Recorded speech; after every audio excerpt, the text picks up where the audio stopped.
think we stopped here, right? When we looked at this picture here. Of course, you cannot see it because, yeah, whatever.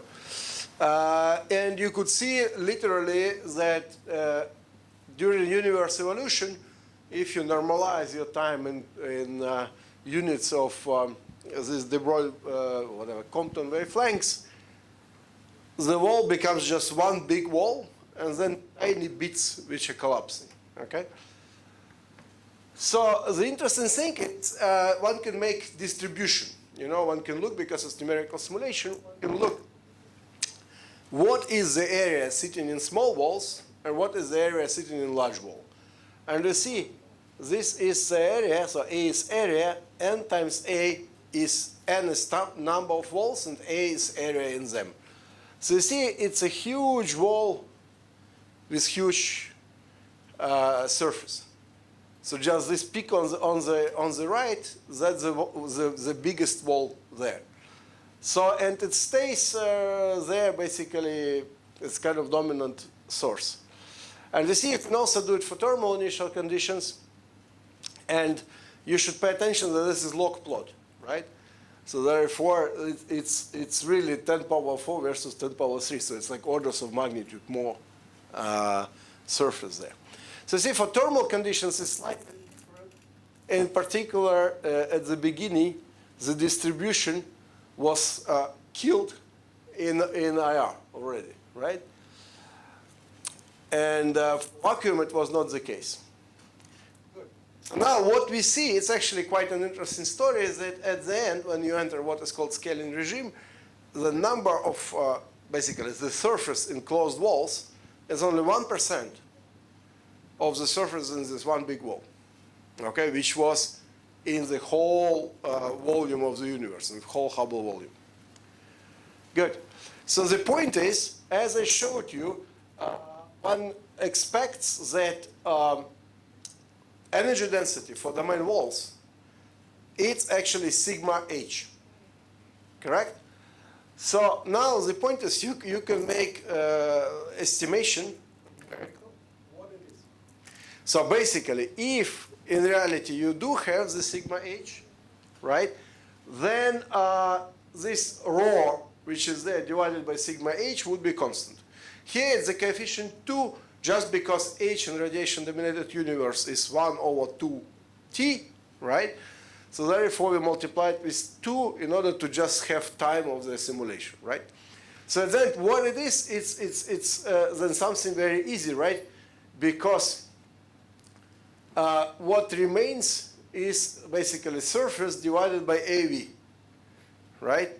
So basically, that's just the surface which you counted in the walls, right? And that's, if you multiply it with sigma, right? That would be your rho.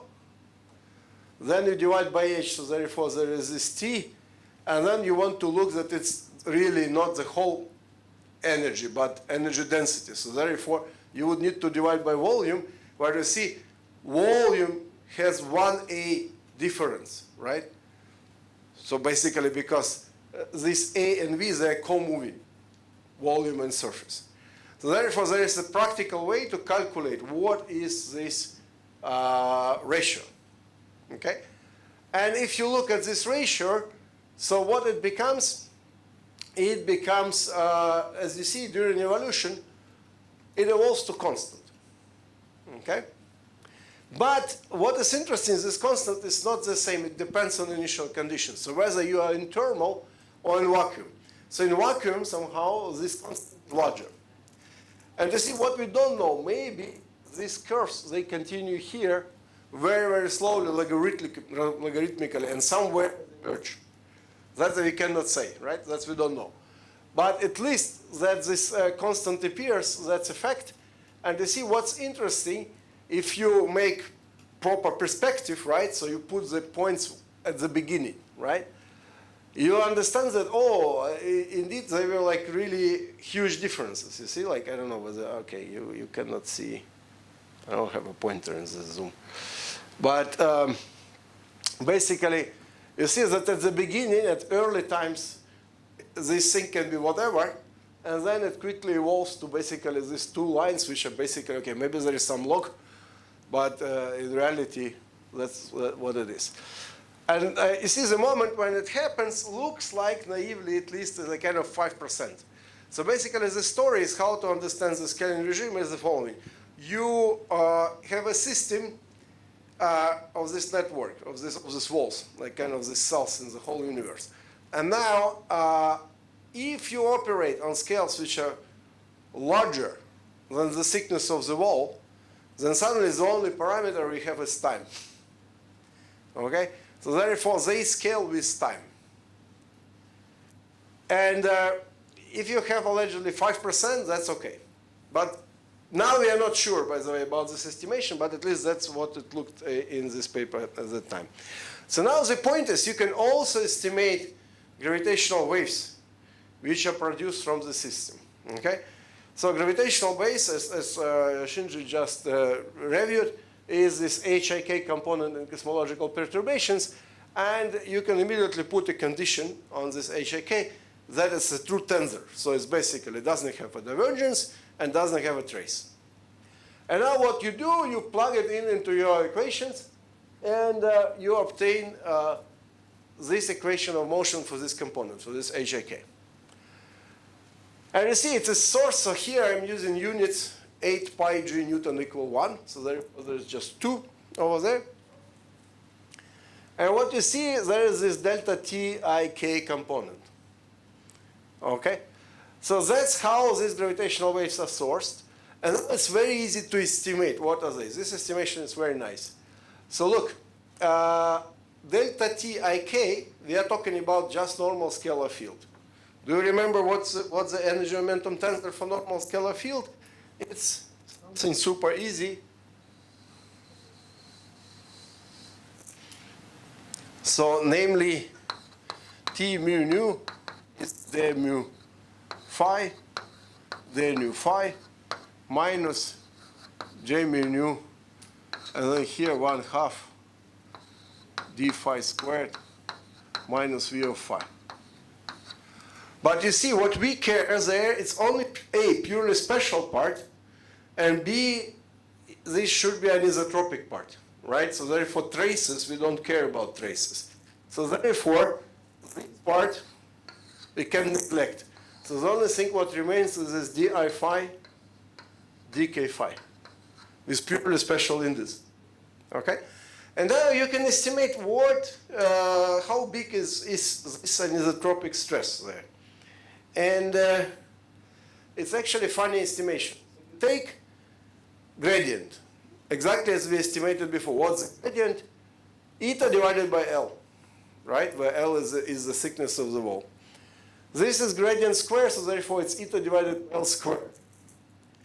On the other hand, you need to ask how many walls are there physically in a comoving, in a volume, right? But you know there is one. So therefore what you do, so that was kind of the value of the gradient, but if you average it in space, right? Where the gradient was sitting? Inside the wall, right? So, but wall has volume L, and then the surface which was the inverse Hubble squared, right? So that's the surface of your wall multiplied with thickness of your wall. That's the volume covered by the wall, okay? And you divide by the volume of everything, and that gives you average, okay? That's your average gradient from here. And as you see, unsurprisingly, it is H sigma wall. So basically, up to some constant, this is really like the same density of domain walls, okay, energy density. So parametrically, it's same quantity, but now you just estimate it, you know what it is. So now the point is that if you look at this equation, like you can schematically say, okay, now H2 dot is roughly speaking H sigma, right? Good. So you know that if you go to scales which are short, right, then what would be important is K, right? So this basically H, second derivative would be K squared, right? And you know what it is. So basically it's H sigma wall divided by k squared. But if you want to go to large scales, right, large scales, then you see immediately that on large scales, this derivative is again h, right? Because on large scales, it's overdamped oscillator, it doesn't move, right? So basically, if you look at this equation, the friction, this 3h capital H dot term, is too big. It's basically a definition of horizon because this Laplacian is small, right? So therefore, immediately you have this h, normal amplitude h squared is equal h sigma wall. You know what it is. So h is sigma wall divided by capital H. That's your amplitude. And you see that's up to scales which are h. Okay? And in particular, that's supposed to be most probably your peak. And what happens next in this estimation?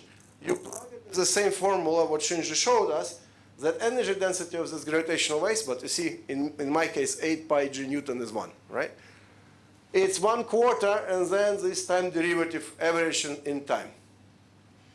Well, but time derivative, it's again every time h.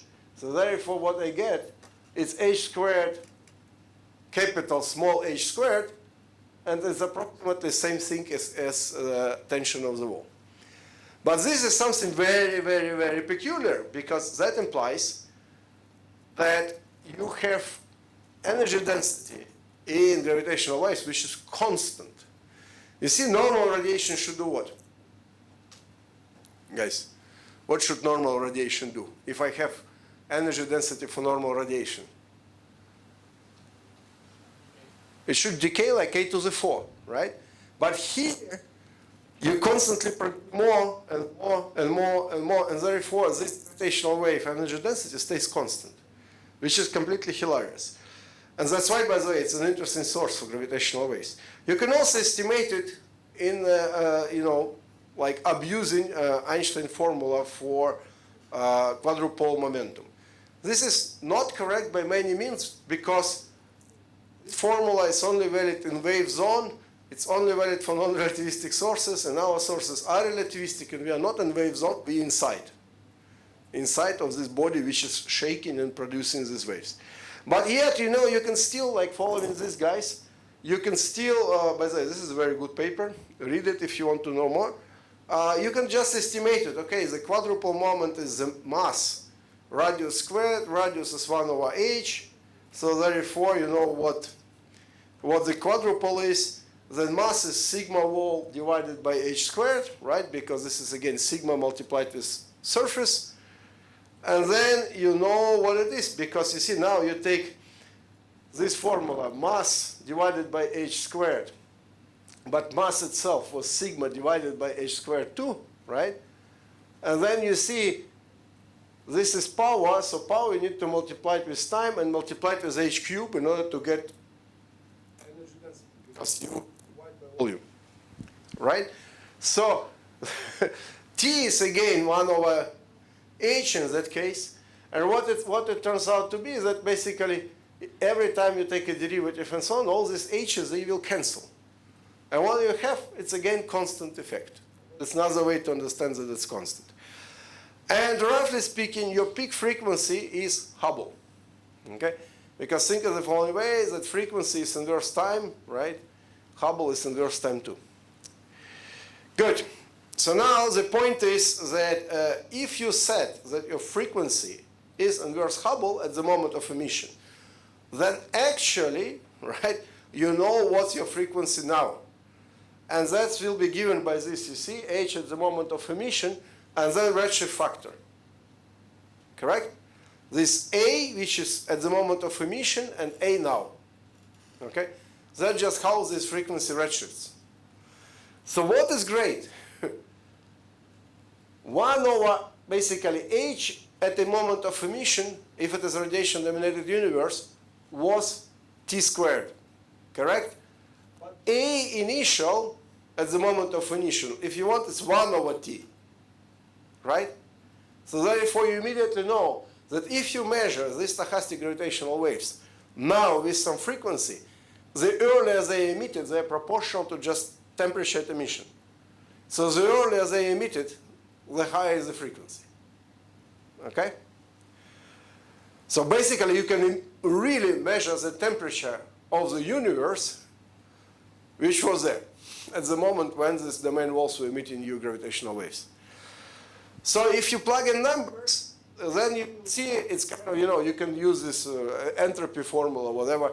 Basically, then the real frequency is proportional to number of degrees of freedom, relativistic degrees of freedom at the moment of emission, and then temperature of CMB now, temperature at the moment of emission divided by M Planck, if you want.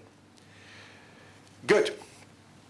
So now the thing is, if you do numerical simulations, and instead of estimation of this peak of this most important part, you can do this logarithmic derivative. And that's what people usually study. Roughly speaking, it's the same quantity, right? Because it's log is order 1 always, right? But it's more precise. And what you will see is that at the peak, you have this basically formula, that the log derivative there saturates to this value. And there, you see there appear two parameters. Both of them are remarkably order 1. So one, which is the same psi as I showed you before, right? So that was this different, slightly different 0.65, blah, blah, blah. And another one is 0.7. And by the way, you can also immediately see that the dependence on this psi should be psi squared. Why? Well, because this psi tells you the surface, and surface tells you energy. Energy was the source for h, but we care about h squared. So therefore, it should be proportional to this parameter psi squared, and then there is some also correction factor which is not that well calculated. So that's the results of the simulations done by this gentleman in Japan. So basically, they agree pretty well with us, as you can see. And actually, what people measure after that, they don't like to measure this logarithmic spectrum, but they want to relate it to the total energy density in order to kill the redshift. Because in that case, this log quantity redshifts, but radiation also redshifts. And therefore, there is something what is called omega, so normalized gravitational wave log spectrum. And this is the quantity which doesn't depend on this redshift explicitly due to just expansion. So basically, you kill expansion by doing that. And basically, results of numerical simulations, they will show you this. So you see, this is like kind of omega at peak if you normalize it to numerics. Good. So now look, this is like what cosmologists would calculate you as energy density of gravitational waves. And as you see, they perfectly well approach a constant. Even though these constants are slightly different. But it is because this psi was different, right? Depending on which initial condition you choose. So the whole spectrum of gravitational waves, it's more involved. And in reality, you should not trust all these fluctuations. Actually, it should be kind of smoothened up. But it's hard to do because these simulations are costly.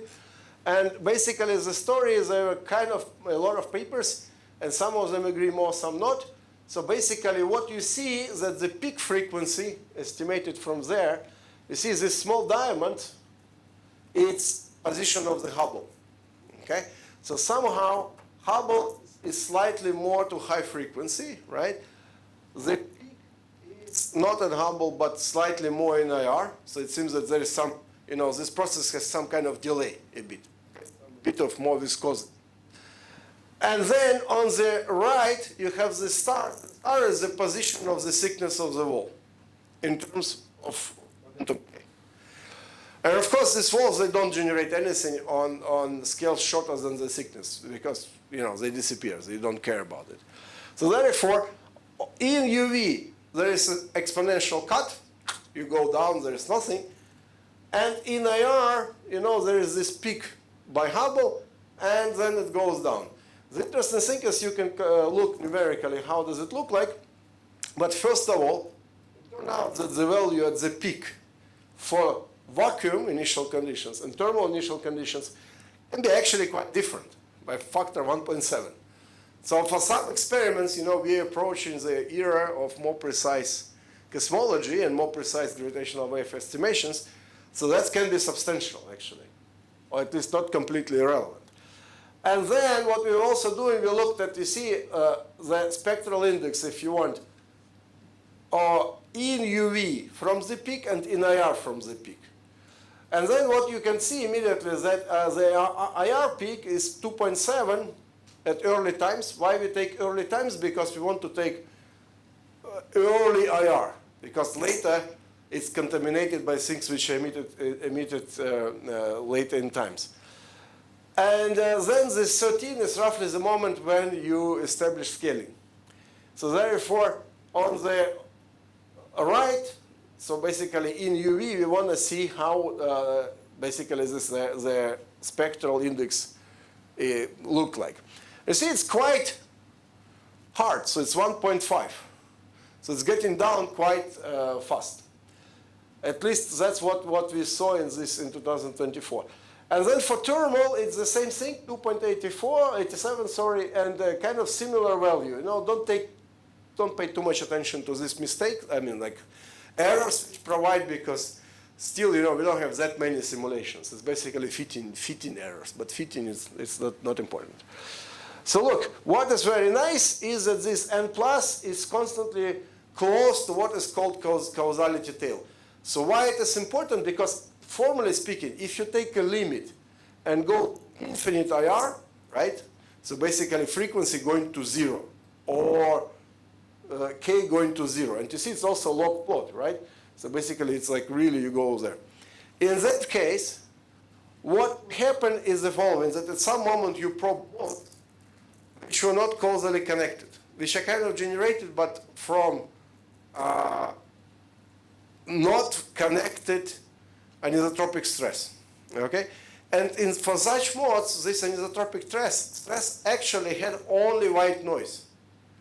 And then if you play a bit with Fourier components, then you realize that the spectrum will be automatically k cube, okay? So that's pretty well established for all processes finite in duration. So basically, if your process is finite in duration, so it has an end, and at the beginning, then in far away IR, it should approach k cube. Okay? And that's numerically what we kind of see. And now what we do, we can go to biased walls. So basically, we could see kind of we didn't care before how to destroy this network. But this is unphysical, because then this network will dominate everything, and it will spoil our cosmology. Generic attitude is the following, that if you actually look at the spectrum, as you see, gets higher and higher, right? If you wait with time. Because you see the color corresponds to growth of time. Why it is the case? It's because if you remember, rho is roughly speaking constant of these gravitational waves. But omega is roughly speaking this rho divided by the total energy density. But total energy density redshifts down. So therefore, if rho is constant, then the only thing what can happen is that this whole thing is growing. And this is very important, because it implies that if you destroy these walls after scaling at some moment, the later you destroy them, the larger is your signal in terms of this omega. Okay? And the hope is that the mechanism of destruction doesn't change the spectrum much. So that's the idea. Okay? So now let's see whether it's true or not, because you see it's a subtle issue. So first way, as I mentioned, is to introduce a bias, right? So introduce a small correction to the potential, and usually people think that this epsilon is really, really tiny, okay? So here is this epsilon, of course, it's a mass, but you need to compare it with the mass of this particle, make it a dimensionless quantity. And then it's a small number. Like some studies would tell you good models of physics, probably 10 minus, I don't know, 16. Of course, numerically, we cannot do it. It's very tough. And do you know why? Very easily, because we need to wait till the walls are destroyed, but at this moment we will lose the wall. So we cannot just wait for such a long time, unfortunately, so therefore we have some limitation. And you see, basically, here on this plot, you see walls. Basically, the walls are green again. True vacuum is white, false vacuum is red. Unfortunately, in this picture, you know, this kind of brown intrusions is because you see the true vacuum through the wall already. Okay, it's not very good color match.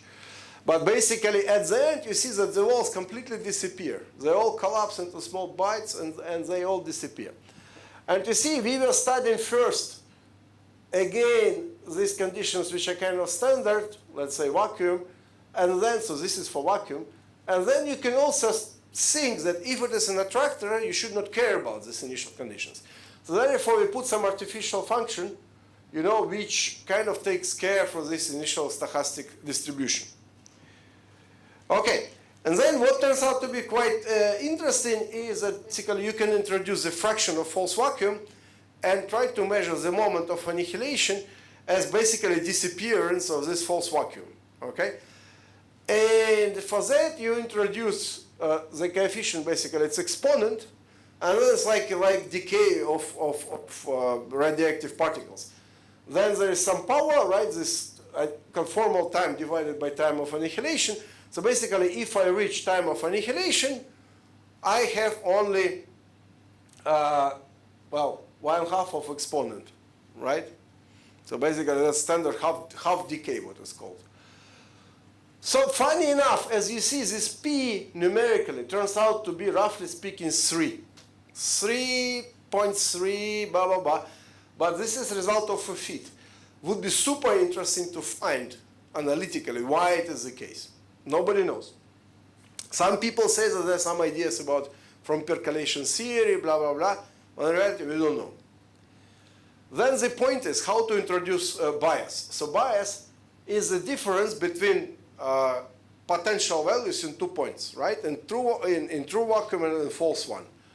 And you, of course, estimate it as a correction. So you see, it immediately becomes this 2 epsilon v cube. And you want that this value is, of course, smaller than the true potential value, let's say lambda v to the 4, for example, right? So basically, as you see, this epsilon is already, like in these plots, it's already normalized, okay, to this, so it's dimensionless.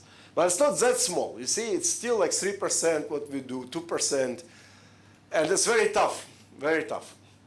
So now, when would you expect that the wall collapses? Standard naive, not wall, but network, okay? Standard naive estimation would tell you that actually that happens when the differences in these pressures, right, this V, is roughly speaking your density, okay? But clearly it's an overkill, right? It's clearly an overkill. Probably the whole thing collapses before, earlier, because this is clearly like you compare the difference with the whole energy density. And indeed, numerically, you see the point is, if you take this estimation, right, V bias is constant, sigma wall is constant, H is 1 over time, that gives you time, by the way, here it's conformal time, but this one is cosmological time. It gives you time inversely proportional to bias, okay, to this difference in potentials. This estimation is super simple, and many people normalize even the outcomes they date to this result. So now the point is, when we look in our data and try to fit it, but you see, we cannot fit it for very large range of this epsilon, for this wide range of biases. We see that it's actually doesn't go like that. You see, normally V bias is very small, therefore 1 over V bias, it's big time, naively. So, but if it is 1 over V bias power 2/3, then you're missing 1/3 of a small number. So therefore, it's the time which happens earlier. And this is not good because, why is it not good? Because, so in a sense, this, like, kind of, you avoid this overkill, because this is like really an overkill, this estimation, V bias is sigma. Why it's not good? Because, as I showed you before, this omega grows, right? So basically, if suddenly you destroy everything earlier than you think, it implies that you will get smaller signal. And for this normal domain walls, the strongest signal, or biased domain walls, comes at the later times. So basically what you see as dominant source is exactly what appeared before they were destructed. They were destroyed. And you see, so we were doing simulations we were analyzing the scaling parameter. Roughly speaking, we were getting the same number as before. Now it's a larger lattice. And you see this, let's say, blue line, it's no bias at all. Pink line is basically 0.1% of a bias. And for that we would not be able to look at proper decay because we will lose the whole thing. But then we were trying to establish, let's say, such cases when we already definitely reached their scaling, and then the whole thing decays. So that's basically the best we can do. And as you see, we're basically getting reasonable results for that. We know, of course, for example, their 5% bias is not good because it doesn't reach even the scaling. You see the last orange curve. That's definitely not good. But let's say the black one, it's more or less okay. The yellow one is more or less okay. They all start from the point which is kind of already that the scaling is reached. Okay, so now the point is, in a paper later, we started to analyze an issue of these different initial conditions. And it turned out that it actually does depend on initial conditions. It depends on the strength of correlation on IR scales. And this is very dangerous. Why? Because, of course, in all the simulations, people automatically use periodic boundary conditions. Okay? And now imagine at some moment you care, especially at last moments, about very big last wall, okay, which is everywhere. But periodic boundary conditions could force you to have it everywhere. So therefore, it's better to avoid these issues. And it turned out that basically the scaling parameter which you obtain depending on level of contamination due to these boundaries can be significant. In reality, what we see now is that most of the cases you kind of reach 1.2. So not 0.85, but 1.2. But that's for these initial conditions, and we think that actually this is a true result, this 1.2, because it should not depend on these initial conditions. And this is the maximum you can get, at least in this set of initial data. So you see, this is in more details. We try to rescale the box and see what actually the box does. And that was quite unpleasant to learn, that this is the case. So that's our most recent paper. Okay, so now in order to continue, yeah.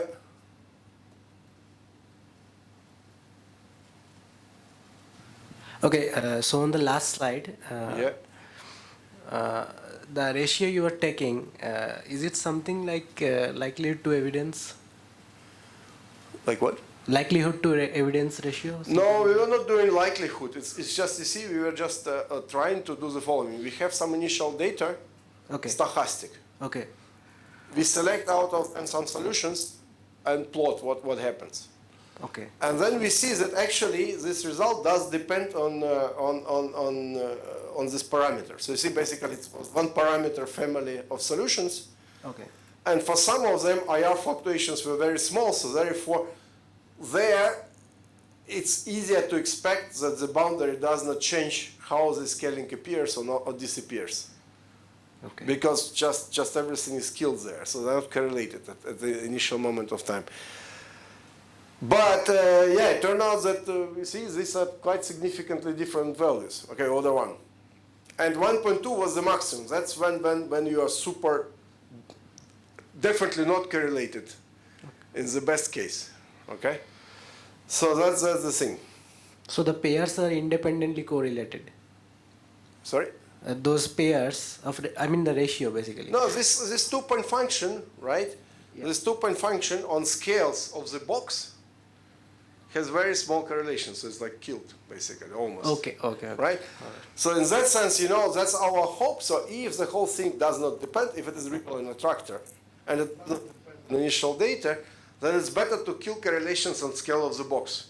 Because, of course, in physics, there will not be any box. But, here we artificially put boundary, like periodic conditions on this large scale, which is dangerous. Thank you.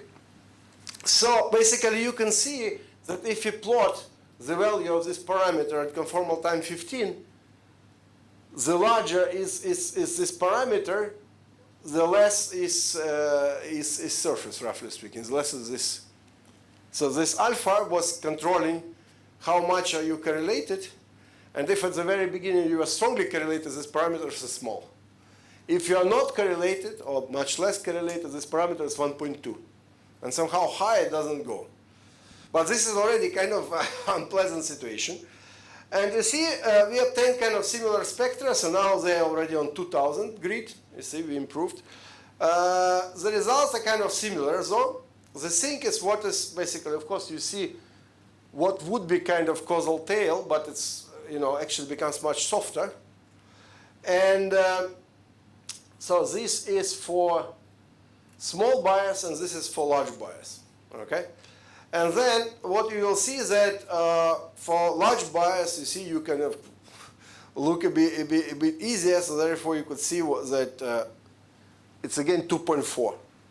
But the point is just whether you reached already the ultimate IR or not. What is interesting is that this N minus, right, so this UV part became much softer. If you remember, it was 1.5, 1.2, now it's 0.8, 0.76. It's because it's IR, and IR somehow cares more about how they decay.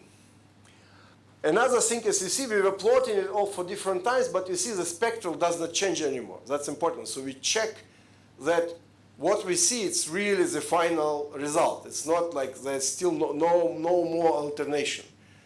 So basically, after that, everything decayed. As you see, these times, like last one is 35, but it's not much different from 25.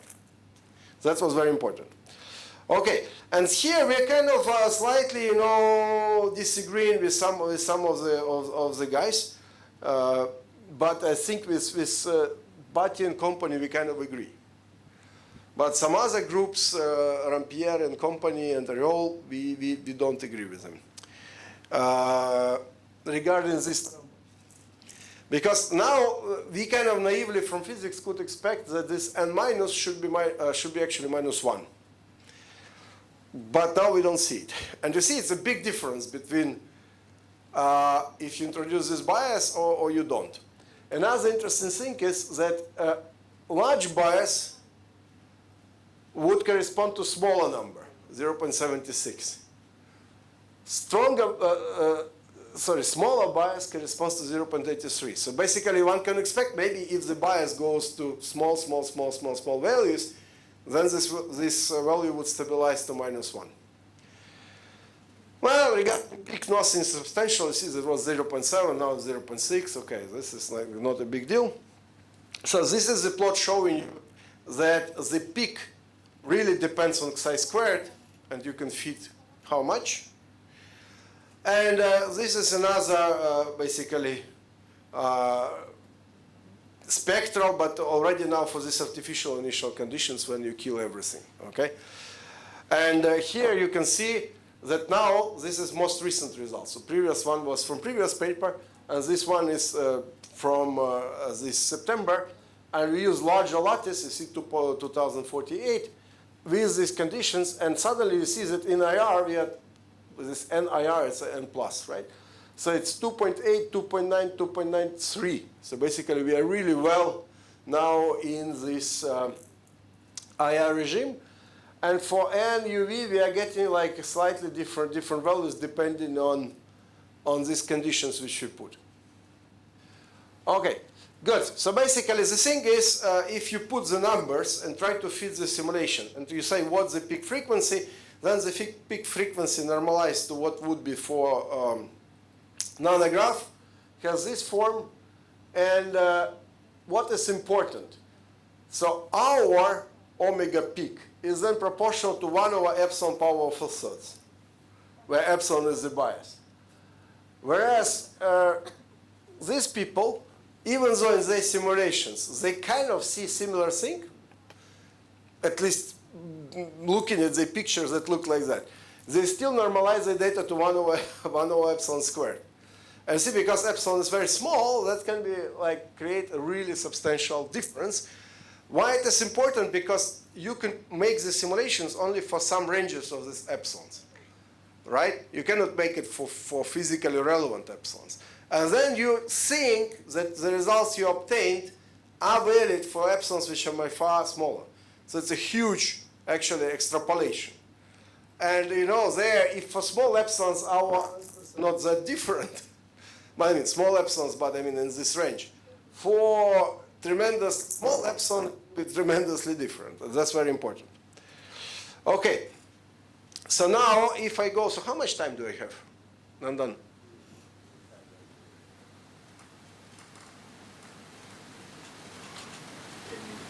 Oh, 10 minutes. Okay, we'll be very quick. So in reality, look, we all got used to the idea that in the early universe, temperature is hotter. Hot temperature props more UV. More UV means more symmetry, because the more fundamentally you go, the more beautiful it is. In reality, in this classic paper by Weinberg, it's already written that in one case, it is found that the symmetry, which is unbroken at low temperature, can be broken by raising the temperature above the critical value. So in reality, there is an inverse process, and it was also discussed by Alex Vilenkin. So the simplest way how to do it, take chi, which is supposed to drive your domain walls. And we want now that it's also dark matter. Okay, that's important. Couple this chi, which is non-thermal, okay, just singlet non-thermal. Couple it to phi, which are thermal. And there can be n of them. You see this n phi tega, it's like n complex scalar fields if you want. Important thing is, write this coupling, this normal quartic coupling renormalizable, but with minus. Okay? And then what you will see, sometimes this G squared is called portal coupling. What you will see is that in the early universe, just this two-point function gives you, for these thermal guys, huge tachyonic mass. And if you have huge tachyonic mass, which increases originally, right, and then decreases later, then you can break the symmetry. Okay? So basically, potential bounded from below would require from you that this beta, which is lambda divided by g. So lambda is self-interaction of this chi. G is this portal coupling, so lambda divided by g to the 4 should be actually larger or equal than 1 over lambda to the 4. Because you see, you need to write then all quartic couplings. So if you satisfy this, so basically lambda larger than g to the 4, written in this way, in that case, potential is bounded from below. And of course, we want to have potential bounded from below. But if lambda is perturbative, lambda phi, okay, then you know that this beta, which is lambda divided by g to the 4, should be larger than 1. Why it's important? Because actually we want to discuss, because this chi is non-thermal, we want to discuss cases of tremendously small coupling constants, okay? Like basically orders and orders of magnitude small. So but 10 minus 18, 10 minus 50, whatever. Like people who do axions.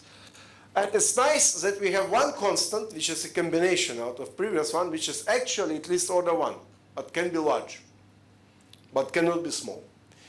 Okay, so basically what happens now is your field goes either to the right or to the left. You create domain walls at the very beginning, right? Later, you basically, like, moment when you start falling, it's when this tachyonic mass is stronger than Hubble. That you can estimate, find the temperature, when does it happen, and roughly speaking, when you are okay to roll, this is exponential instability is strong enough to bring you quite quickly down with some correction factor, basically, which corrects between the moment when Hubble is not enough to maintain you there, to support you there, and the moment when you already reach the minimum. So basically, that's what gives you its domain walls. But now they're melting. Why they're melting? Because the expectation value after that is decaying as T, as temperature. Okay? And basically the surface tension or surface energy density depends on temperature. And you see the thing is this tension depends on T cube. And then in the scaling regime, it's again the same thing, sigma h. And we think that, you know, I will show you that you reach scaling regime. And now this h and sigma, right? H is t squared, sigma is t cubed, it's t to the 5. So basically they never overcome. Okay, they 1 power t larger, so therefore it's good. So basically, since the usual is t squared, as I mentioned to you, so now there is no catastrophe anymore, no drama. Okay, you avoided all problems. And you see, it looks like domain walls in some variables written in basically Minkowski, where still scaling does happen. And you see now, we could use by far longer times, and it's better. And you see, same thing happens. So we do have scaling. So this scaling appears, though they're by far more small bubbles, as you see. There's by far more small walls. This, again, same conditions, blah, blah, blah. So look, the constant now becomes larger, and in some cases you don't reach scaling. You see this just starts growing, okay? But the constant is, by the way, also around this 1.2, as you see, slightly higher, okay? So same kind of what we observe, the same thing for this L, that that happens. And you could see how many of these long walls are there and how many of the closed walls. So in reality, the closed wall's surface grows, and kind of long wall is kind of still there, okay? So now same histograms as before, and you see still one wall is still dominant. But you see, before that it was 1%, which was in closed walls, in small guys. Now it's actually 30%, okay? So it's a different mechanism to create scaling. And closed walls are important in this setup, okay? So basically, again, it's scaling you estimate in the very same way as I told you, right? Because it's scaling, you can estimate what it is. So it should be sigma squared.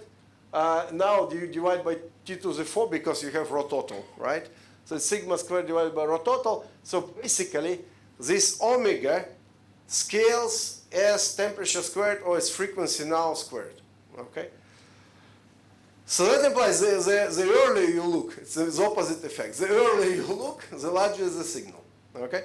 So basically, the very first moment when you are in scaling, that's your signal. So you see, you can put numbers there for frequency, for this omega, and basically you plot using this GV plotter.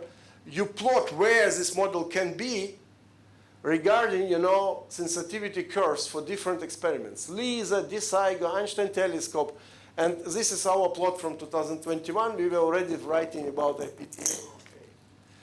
You see, the thing is, this model is interesting because it can cover 10 orders of magnitude in this G. So it's huge, okay? And because basically we cover different models, right?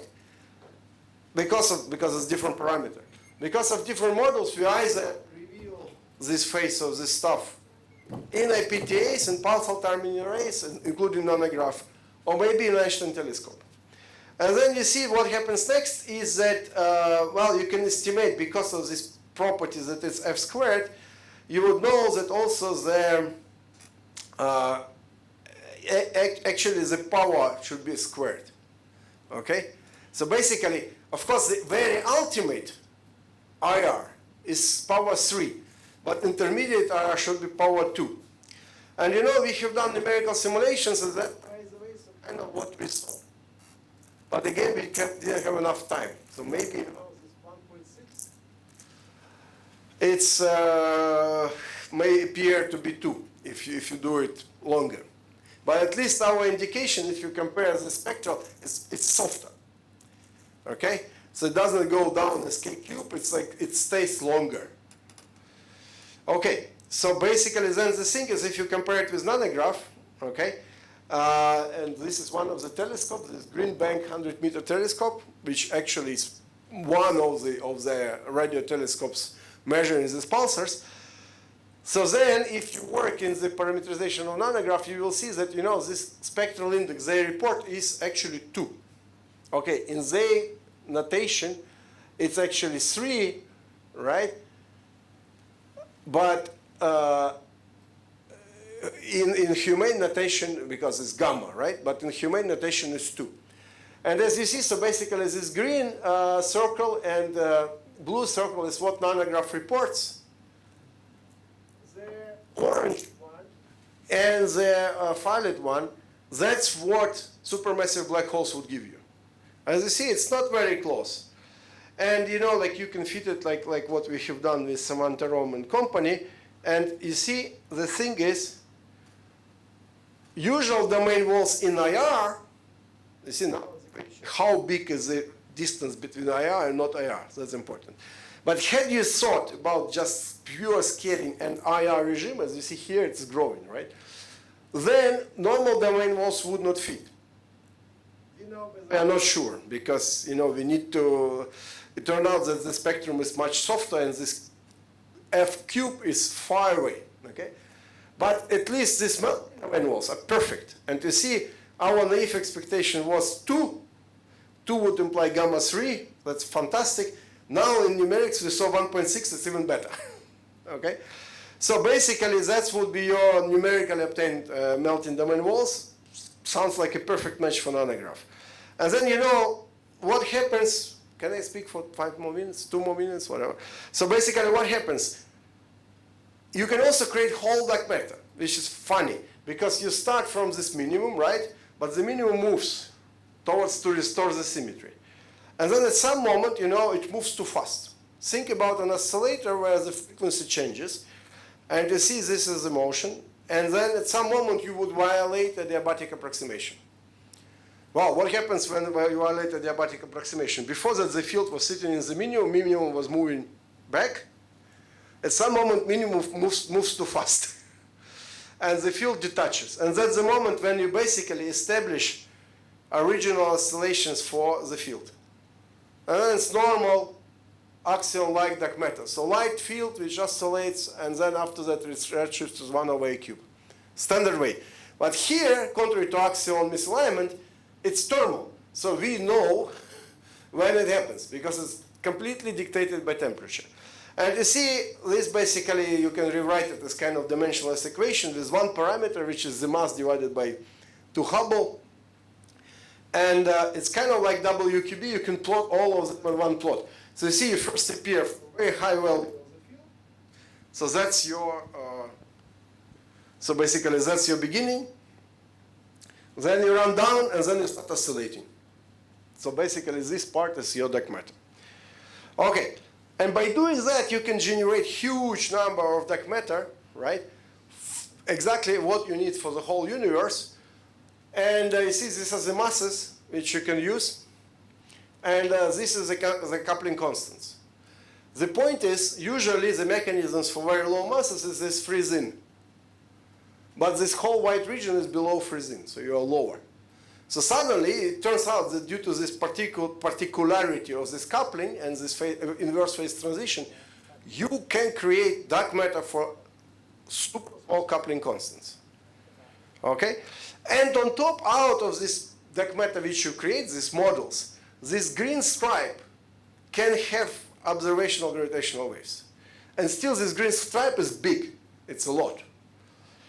Okay, and if you go down in this picture, like somewhere down in these two lines, then there you will get this nanograph result.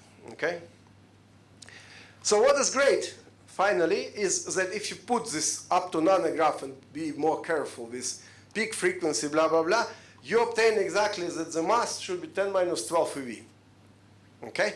So that's if you want to explain nanograph. But 10 minus 12 eV, that's actually super radiance for 10 power 2 black holes. You see these weird black holes, which should not be there. But if you look at masses in stellar graveyard, the results by Liga-Kagra, you see, the point is you need to see those which are merging. Because the resultants, they don't know how big is it. We don't know. You see, the naive appreciation is that super radiance should destroy rotation, or decrease it at least. So now, you can measure the rotation of those which are merging, right? But you don't know what is the speed of rotation for those which are resulting there. And as you see, there are a couple of events which are very close to the threshold, almost 100, okay? And this is super exciting. Why? Because there is this recent paper from October where this group of people, numerical relativists, they even claim that when super radiance primers are included, we find tentative evidence for such an environment, blah, blah, with some quantity, doesn't matter, which would correspond to the existence of light scalar field with mass 10 minus 12 eV. So basically, our previous formula, we put it already in 2023. Now this guy is planning to see it. If it is correct, it's amazing for us. Okay, so I think you guys are missing snow, so therefore thanks a lot for your attention, and this is snow in Prague just a couple weeks ago.